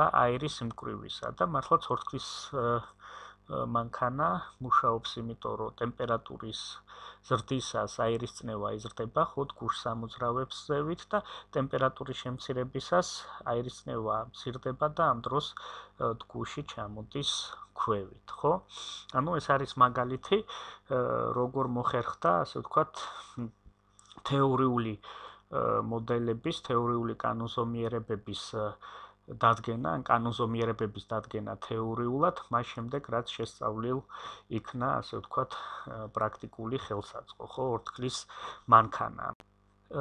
ორთქლის მანქანებს სწავლობდა ასევე ფრანკი მოაზროვნე, სადი კარნო, რომელმაც დაწერა წიგნი ცეცხლის მამოძრავებელი ძალის შესახებ და ორთქლის მანქანების შესწავლისას კარნომ ასევე დაადგინა მნიშვნელოვანი თერმოდინამიკული კანონზომიერებები. ხო, მაგალითად კარნომ დაადგინა, რომ ნებისმიერი ორთქლის მანქანის ეფექტურობა შემოსაზღვრულია, ხო? და ორთქლის მანქანის მაქსიმალური ეფექტურობა დამოკიდებულია გამაცხელებელი და გამაციებელი სხეულების ტემპერატურის ფარდობაზე. ხო, ორთქლის მანქანაში ჩვენ მართლაც გვაქვს ორი, ასე ვთქვათ, სხეული, პირობითად რო უწოდოთ, რომელიც ცხელია, ანუ სხეული, რომელიც იმყოფება ენერგიის წყაროსთან ახლოს, ანუ ორთქლის მანქანის ის ნაწილი, სადაც აირი ცხელდება და გვაქვს მეორე ნაწილი, სადაც აირი ცივდება, ხო? ერთი ნაწილი პირობითად არის, ასე ვთქვათ, სისტემის ცხელი ნაწილი და მეორე ნაწილი არის სისტემის ცივი ნაწილი. და აი ამ ორი ნაწილის არსებობის გამო, ცხელი და ცივი ნაწილების არსებობის გამო შესაძლებელია გარკვეული, ასე ვთქვათ, მექანიკური მუშაობის შესრულებას გარკვეული ენერგიის მიღება, ხო? და სადი კარნომ დაადგინა, რომ მაქსიმალური ეფექტურობა გამოიხატება ამ ფორმულით, ეს არის ერთს გამოკლებული ცივი სხეულის ტემპერატურა შეფარდებული ცხელი სხეულის ტემპერატურასთან, ხო? ცივი სხეულის ტემპერატურა ლურჯი ფერით წერია და ცხელი სხეულის ტემპერატურა წერია წითელი ფერით, ხო? ეხლა რასთან არის კავშირში ის, რომ ასე ვთქვათ, ნებისმიერი ორთქლის მანქანის ეფექტურობა შემოსაზღვრულია, ხო? ის არ შეიძლება იყოს 100%, ხო? მოდ დავუშვათ შესაძლებელი ყოფილიყო, რომ ორთქლის მანქანის ეფექტურობა ყოფილიყო 100%. ეხლა რა ხდება ორთქლის მანქანაში, ხო? ორთქლის მანქანა მუშაობს იმიტომ, რომ თქვათ აირი ცხელდება, გაცხელებისას მისი წნევა იზრდება და ის ამოძრავებს გუშს, ხო? აირის გაცხელებისას, ასე ვთქვათ, იზრდება აირის შემადგენელი ნაწილების, ხო, ატომების ან მოლეკულების ქაოტურად მოძრაობის სიჩქარე, ხო? ანუ იზრდება, ასე ვთქვათ, სისტემაში ქაოტურობა, ხო? შემდეგ გუშის მოძრაობისას, ხო, და ამ დროს აირის გაცივებისას ეს, ასე ვთქვათ, ქაოტური მოძრაობის ენერგია აირის შემადგენელი ელემენტებისა გადადის გუშის მოწესრიგებულ მოძრაობაში. ანუ სისტემაში ამ შემთხვევაში ქაოტური მოძრაობა გადადის მოწესრიგებულ მოძრაობაში, ძალიან უხეშად რო ვთქვათ, ანუ სისტემის ქაოტურობა ნაწილობრივ გადადის წესრიგში, ხო? 100%-იანი ეფექტურობის მქონე ძრავა რომ არსებულიყო, ეს ნიშნავდა, რომ მე სრულად შემიძლია აი ამ სისტემაში გარდაქმნა ქაოტური მოძრაობის ენერგია მოწესრიგებულ ენერგიაში. ანუ ჩაკეტილ სისტემაში შესაძლებელი იქნებოდა ქაუტურობის სრულად შემცირება და მოწესრიგებულობის გაზრდა, ხო? და ერთ-ერთ ლექციაში ჩვენ ვახსენეთ თერმოდინამიკის მეორე კანონი, რომელიც გვეუბნება, რომ ჩაკეტილ სისტემაში თავისთავად ქაუტურობა არ მცირდება, ხო?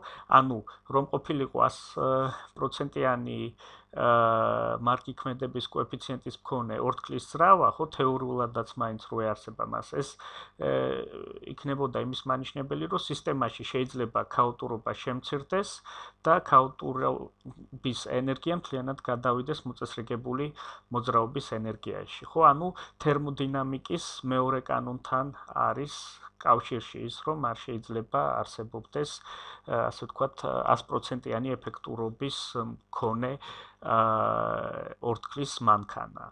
ხო, ანუ ასე ვთქვათ, ბუნებას სრულად ვერ წავართმევთ ქაუტურობას, ბუნება ითხოვს, გარემო ითხოვს ქაუტურობის თავის წილს და ამის გამო, ასე ვთქვათ, ორთქლის მანქანის ეფექტურობა თეორიულადაც არის შეზღუდული, ხო? ანუ აქ კიდე ერთი მაგალითია, რომ აი ამ პრაქტიკული ხელსაწყოს შესწავლით, ასე ვთქვათ, გაკეთდა ძალიან მნიშვნელოვანი დასკვნა ფაქტურად ჩამოყალიბდა თერმოდინამიკის ერთ-ერთი კანონი, ხო? ანუ კვლავ პრაქტიკული ხელსაწყოს შესწავლამ მიგვიყვანა, ასე ვთქვათ, თეორიულ მოდელამდე, რომელიც, ასე ვთქვათ, გარკვეულწილად აღწერს თერმოდინამიკას, ხო?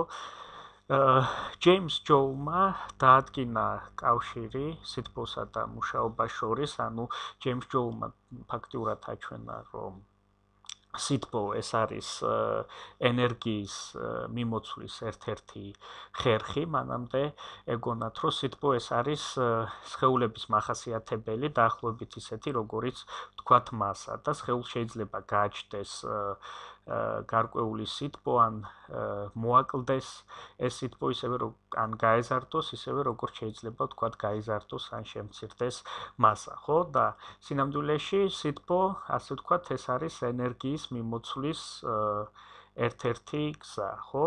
და ასე ვთქვათ, სითბოს აქვს ენერგეტიკული შინაარსი და ჯეიმს ჯოულმა დაადგინა კანონი, რომელიც გვეუბნება, რომ სხეულისთვის ტემპერატურის შესაცვლელად რა სითბოს რაოდენობაა საჭირო. თქვათ, გვაქვს M-მასის სხეული, მაშინ რაღაცი დიდით ტემპერატურის ცვლილებისთვის სხეულისთვის გადაცემული სითბო გამოითვლება ამ ფორმულით. სხეულის კუთრის სითბო-ტევადობა, რომელიც ახასიათებს მოცემულ ნივთიერებას, რა ნივთიერებისაგანაც არის დამზადებული ეს სხეული, გამრავლებული სხეულის მასაზე და გამრავლებული ტემპერატურის ცვლილებაზე, ხო? ანუ რაც უფრო მეტად გვინდა სხეულის ტემპერატურის შეცვლა, მით მეტი სითბო უნდა გადავცეთ, რაც მეტი მასის მქონე სხეულისთვის გვინდა ტემპერატურის შეცვლა, ხო, მით უფრო მეტი სითბოა საჭირო და ასევე დამოკიდებულია ეს ყველა გადაცემული სითბოს რაოდენობა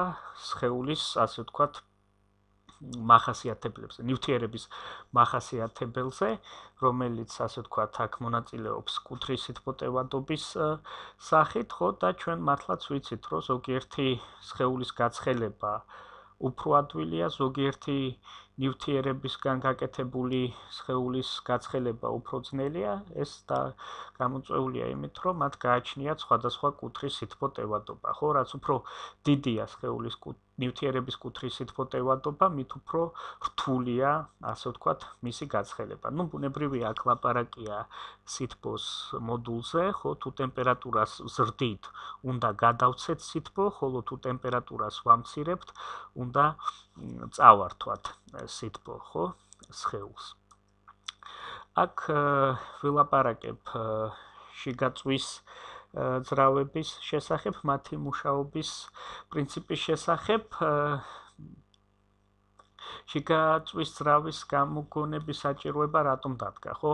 ჩვენ ვილაპარაკეთ ორთქლის მანქანაზე და ვთქვით, რომ ორთქლის მანქანა არც ისე ეფექტურია, კი, ვატმა ის გაუმჯობესა, მაგრამ ვატის მანქანაც არ იყო დიდად ეფექტური, არა და ასე ვთქვათ, კაცობრიობის განვითარებასთან ერთად ეფექტურობის მოთხოვნილება მატულობს და ასევე, ასე ვთქვათ, პრობლემები იყო უსაფრთხოებასთან, ხო, ჩვენ ვთქვით, რომ აი ეს ორთქლის მანქანები ზიანდებოდა და მათ დაზიანებას შეიძლება გამოეწვია ძალიან დიდი ზარალი, ხო, იმიტომ რომ ფაქტურად ეს დიდი ენერგია თავისუფლდებოდა, ენერგია, რომელიც გააჩნდა დიდი წნევისა და დიდი ტემპერატურის მქონე აირს, ხო?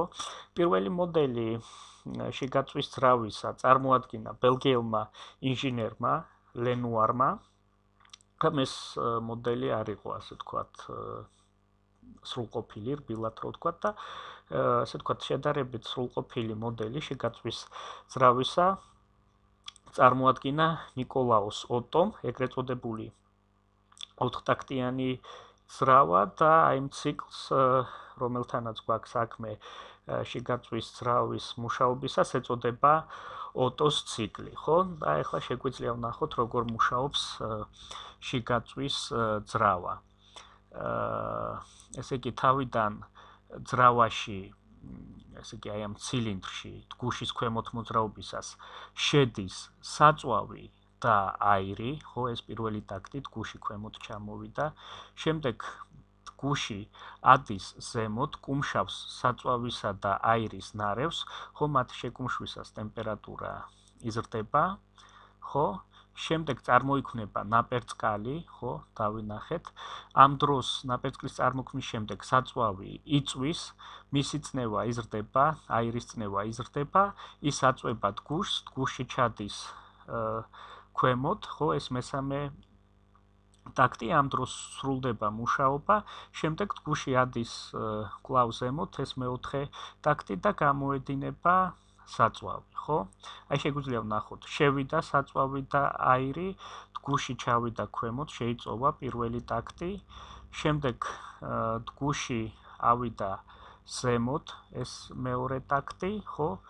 გაჩნდა ნაპერწკალი, დაიწვა საწვავი, აირის წნევა გაიზარდა, ტგუში ჩავიდა ქვემოთ, ეს მესამე ტაქტი და შემდეგ გუში ავიდა ზემოთ და გამოდევნა საწვავი, როგორც ნახეთ, ეს მეოთხე ტაქტი და ამ ციკლს ეწოდება ოტოს ციკლი. ახლა როგორ მუშაობს მანქანა? აი, ასე ვთქვათ, პედლის დაჭერისას, აი ამ გუში შედის საწვავი და აირი ერთდროულად, ხო? აი ეს არის შენელებული კადრით არის ეს ნაჩვენები აქ როგორ ჩადის საწვავი. შემდეგ გუში ადის ზემოთ, კუმშავს აირისა და საწვავის ნარევს, შემდეგ წარმოიქმნება ნაპერწკალი, საწვავი იწვის, წნევა იზრდება და სრულდება მუშაობა. მესამე ტაქტი და შემდეგ გუში ადის კვლავ ზემოთ, მეოთხე ტაქტი და ხდება ნამწვავის გამოდევნა. აი აქ ნახავთ ამას, ხო?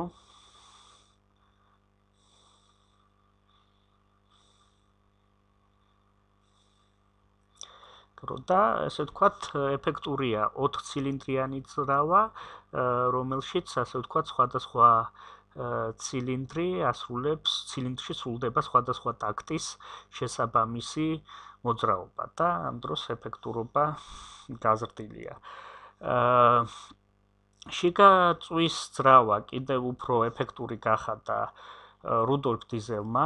დიზელის ძრავა შეიქმნა ოტოს ძრავის შექმნიდან 20 წლის შემდეგ, მაგრამ დიზელის ძრავა გარკვეულწილად უფრო ეფექტურია, ვიდრე ოტოს შიგა წვის ძრავა და ახლა ნახოთ როგორ მუშაობს დიზელის ძრავა და რა განსხვავება დიზელის ძრავასა და ოტოს ძრავას შორის, ხო?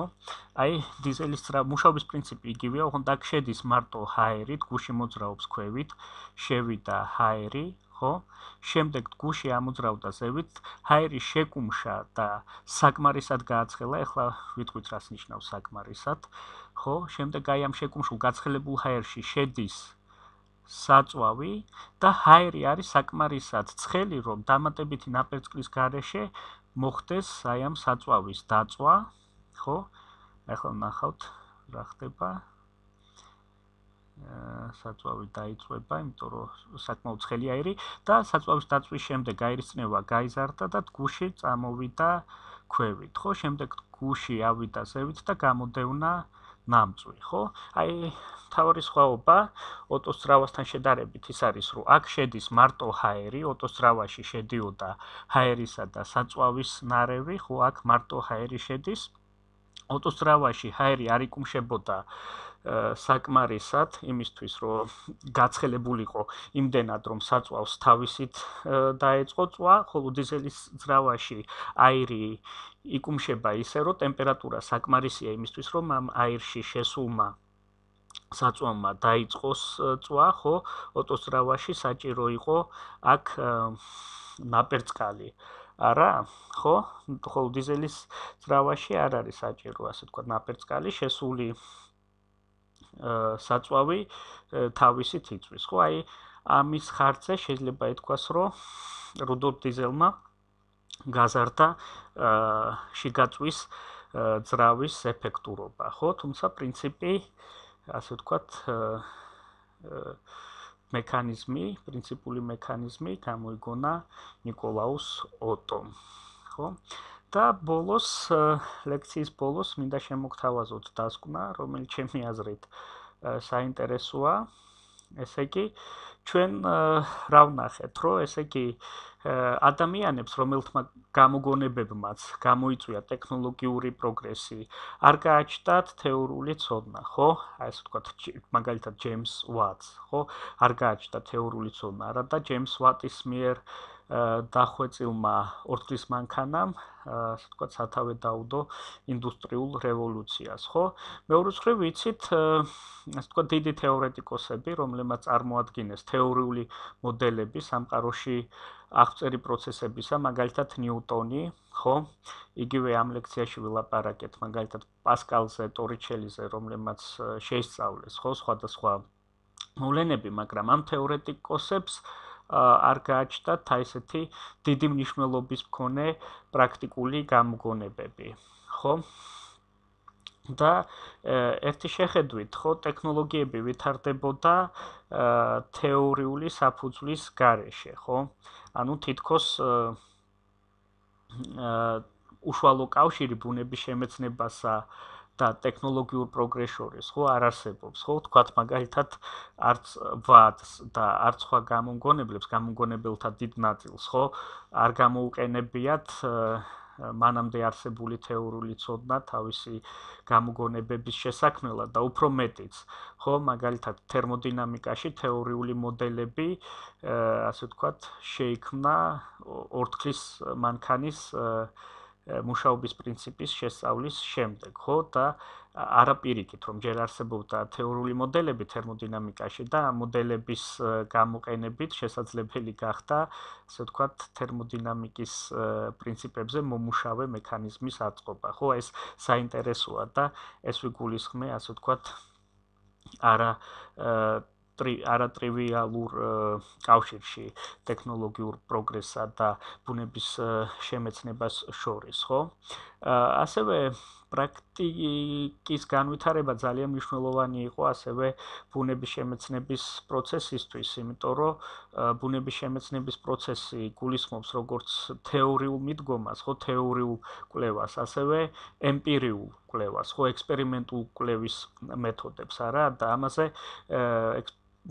ყურადღებას ამახვილებდა ფრენსის ბეკონი ექსპერიმენტული კვლევის მეთოდების მნიშვნელობაზე და აუცილებლობაზე ბუნების შემეცნების პროცესში და ფრენსის ბეკონი ამბობდა, რომ, ასე ვთქვათ, ნებისმიერი თეორიული მოდელი, ნებისმიერი ჰიპოთეზა მართებულად შეიძლება ჩაითვალოს მხოლოდ მას შემდეგ, რაც ის დადასტურებული იქნება ექსპერიმენტულად, ხო? ასევე ჩვენ ნახეთ, რომ დადგა დრო, როდესაც საჭირო იყო, ასე ვთქვათ, თეორიისა და პრაქტიკის დაახლოება, ხო, ასე ვთქვათ, გამოჩნდა ის, რომ ასე ვთქვათ, მნიშვნელოვანია და საჭიროა თეორიული ცოდნის პრაქტიკული გამოყენება, ხო, თეორიული ცოდნის ისე გაცნობა ან ისე ფორმულირება, ხო, თეორიული კანონებისა, რომ შესაძლებელი იყოს მათი გამოყენებით პრაქტიკული სამუშაოს შესრულება და ასევე გამოჩნდა, რომ ასე ვთქვათ, მხოლოდ კარგი პრაქტიკოსობა არ იყოს საკმარისი იმისთვის, რომ შესრულებულიყო მნიშვნელოვანი სამუშაოები შესრულებული იყოს სწრაფად და ეფექტურად, ხო, პრაქტიკოსებს უნდა ქონოდათ შესაბამისი თეორიული ცოდნაც, ხო? აი, მაგალითად, ვატამდე, ხო, ვთქვათ, არ არსებობდა რაიმე ესეთი მექანიზმი, რომელიც მოახდენდა, ასე ვთქვათ, მნიშვნელოვან გარღვევას, ხო, ტექნოლოგიებში ან ინდუსტრიაში, ხო? როდესაც ვატმა და ამიტომ ვატს პრინციპში შეეძლო ძალიან დიდი ხნის განმავლობაში ეტარებინა ექსპერიმენტები ორთქლის მანქანაზე და ასე ვთქვათ, არ იყო იმის საჭიროება მაშინდელ საზოგადოებაში, მაშინდელ გარემოში, რომ რაც შეიძლება სწრაფად მომხდარიყო ორთქლის მანქანის გაუმჯობესება, ხო? ხოლო როდესაც დაიხვეწა ორთქლის მანქანა, ხო, რასაც მოყვა ინდუსტრიული რევოლუცია, ხო, მერე დრო დაფასდა, ხო, დროს მეტი ფასი დაედო. ამიტომ საჭირო იყო მეტი სამუშაოს ნაკლებ დროში შესრულება, ხო, საჭირო იყო ეფექტური მუშაობა. ამიტომ ყოველი წინსვლისთვის, ხო, ყოველი ახალი ეტაპისთვის, ხო, გამოყოფილი იყო, ასე ვთქვათ, ბუნებისგან უფრო მცირე დრო, ვიდრე ინდუსტრიულ რევოლუციამდე, ხო? ამიტომ მხოლოდ პრაქტიკით, მხოლოდ ექსპერიმენტებით, ხო, რაიმე ახლის შექმნა მცირე დროში შეუძლებელი იყო, ხო? და ამიტომ ეფექტური მუშაობისთვის საჭირო იყო პრაქტიკისა და თეორიის გაერთიანება, ხო? ასევე საინტერესოა ის ფაქტიც, რომ რაც ვახსენეთ, რომ ვთქვათ, აი ეს ემპირიულად მიღებული ცოდნა ფაქტიურად სასარგებლო აღმოჩნდა თეორიული მოდელების განვითარებისთვის, ხო? მაგალითად, იგივე ორთქლის მანქანის შესწავლა, რომელიც გამოიგონა განავითარა ხალხმა, რომელსაც ჰქონდა მხოლოდ empiirიული ცოდნა და არა თეორიული ცოდნა, ხო, ამ ორთქლის მანქანის შესწავლამ, ასე ვთქვათ, მიიყვანა ძალიან მნიშვნელოვან დასკვნებამდე თეორეტიკოსები, ხო? თერმოდინამიკული წესების ჩამოყალიბება მოხდა თეორიულად, ხო? ასევე ჩვენ შეგვიძლია ისიც ვთქვათ, რომ მიუხედავად იმისა, რომ გამომგონებლებს არ გააჩნდათ თეორიული ცოდნა, მათი საქმიანობა მაინც დაკავშირებული იყო ბუნების შემეცნების პროცესთან, ხო? დაკავშირებული იყო ბუნებაში არსებული კანონზომიერებების დადგენასთან, ხო? ამის გარეშე ისინი ვერ შეძლებდნენ, ხო? ასე ვთქვათ, კარგად მომუშავე მექანიზმების შექმნას ან მათ გაუმჯობესებას, ხო? და ის ფაქტი, რომ ჯეიმს ვატი გახდა სამეფო საზოგადოების წევრი, სამეცნიერო საზოგადოების წევრი, მიუთითებდა იმაზე, რომ ბრიტანული საზოგადოება აღიარებდა იმასაც, რომ ჯეიმს ვატის გამოგონებები სასარგებლო იყო არა მარტო ყოფითი თვალსაზრისით, ან მხოლოდ პრაქტიკული თვალსაზრისით, არამედ მნიშვნელოვანი და საინტერესო იყო მეცნიერული თვალსაზრისითაც, ხო? ანუ ეს პროცესიც იყო, ასე ვთქვათ, ბუნების შემეცნების პროცესის ნაწილი, ხო? და აქ შეიძლება ესეთი რამეც ვთქვათ, რომ ვთქვათ, თუ მაგალითად თეორეტიკოსების შემთხვევაში, ხო, ნიუტონის შემთხვევაში ბუნების შემეცნება საფუძვლად ედო ამ ხალხის ცნობის მოყარეობა, ამ ხალხის სურვილი მეტი ცოდნოდათ იმ სამყაროზე, რომელშიც ისინი ცხოვრობდნენ, ცოდნოდათ როგორია ეს სამყარო, რა წესები მოქმედებს ამ სამყაროში, ხო? აი ამ პრაქტიკოსების, ასე ვთქვათ, თავარი მამოძრავებელი ძალა იყო საზოგადოების მოთხოვნა ეცხოვრა უკეთ, ეცხოვრა უფრო კომფორტულად. ну, ყოველ შემთხვევაში საზოგადოების ნაწილის მოთხოვნა, ხო, ვთქვათ, ამ შემთხვევაში რომ ეწარმეებს სჭირდებოდათ, ხო, ეს ძრავები, ხო? ანუ ამ შემთხვევაში მამოძრავებელი იყო სურვილი უფრო კომფორტულად ცხოვრებისა, ხო? ანუ ერთ შემთხვევაში ჩვენ გვაქვს ცნობის მოყარეობა, შემეცნების, შეცნობის სურვილი და მეორე შემთხვევაში საზოგადოების ნაწილის სურვილი იცხოვროს უფრო კომფორტულად, ხო? ორივე შემთხვევაში პროგრესის განპირობებელი იყო ადამიანის, ასე ვთქვათ, სურვილი იყოს ჰარმონიაში გარემოსგან, ხო? მაქსიმალურად მეტი სარგებელი მიიღოს გარემოსგან, ასე ვთქვათ, ერთ შემთხვევაში, როდესაც პრაქტიკასთან გვაქვს საქმე და მეორე შემთხვევაში მაქსიმალურად იცნობდეს იმ გარემოს,